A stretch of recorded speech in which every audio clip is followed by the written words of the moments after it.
This modern rush can feel disorienting. When your heart races and your chest tightens, you are experiencing an autonomic hijack. This is not a personal failure.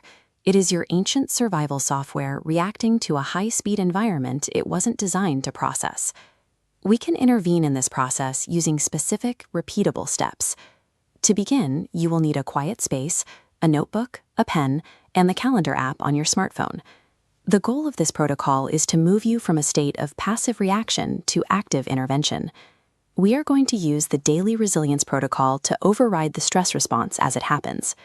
The protocol consists of 4 distinct phases: a physical reset, a mental intercept, an environmental detox, and finally, neurological rewiring. Following these steps allows you to shift from being reactive to your biology to being deliberate with your baseline emotional state. Step 1 is the physical reset, often called box breathing.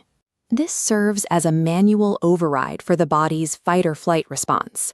By controlling the rhythm of your breath, you send a signal to the brain that the immediate threat has passed. This rhythmic pacing encourages the sympathetic nervous system to slow down. The 4-4-4-4 timing square is simple. Inhale 4 seconds, hold 4, exhale 4, hold empty 4. Holds can feel unnatural, but keep your rhythm steady. Let's execute. Inhale, 2, 3, 4. Hold, 2, 3, 4. Exhale, 2, 3, 4. Hold, 2, 3, 4. Even a single cycle can produce a measurable drop in your heart rate, showing that you can influence your physiology to interrupt the stress response. Step 2 is the cognitive reframing intercept. We use this to address the mental loops that often follow a physical spike in stress. A common psychological trap is treating an internal emotional statement as an objective truth. When we are stressed, we tend to believe exactly what our brain tells us. For example, your brain might generate the thought, "I am failing." In a high-stress moment, that feels like a fact. We intercept this by creating distance. You do this by restating the thought as an object you are currently observing, rather than a reality you are inhabiting. The shift is subtle but specific. You change the phrase to, "I am having the thought that I am failing." Write that reframed script into your physical notebook right now. Physically documenting the change helps solidify the mental shift. This adjustment changes your perspective.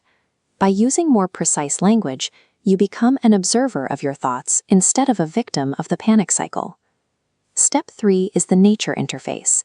We are moving away from immediate triage and transitioning toward long-term environmental management.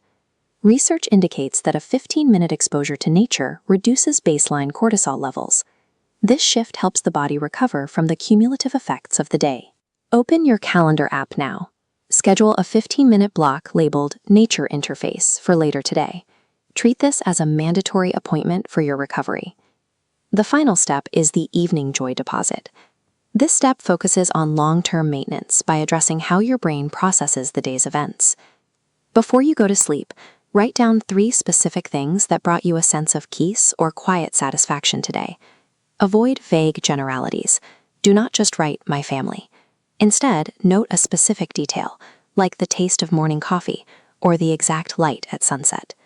This diagram represents neural pathways. When you look for specific positives, you force the brain to consciously scan for data it usually ignores. Over time, this practice strengthens the pathways associated with resilience.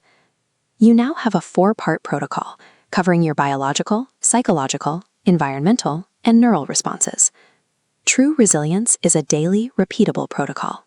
Using these 4 steps consistently provides a structured method for maintaining your baseline mental state.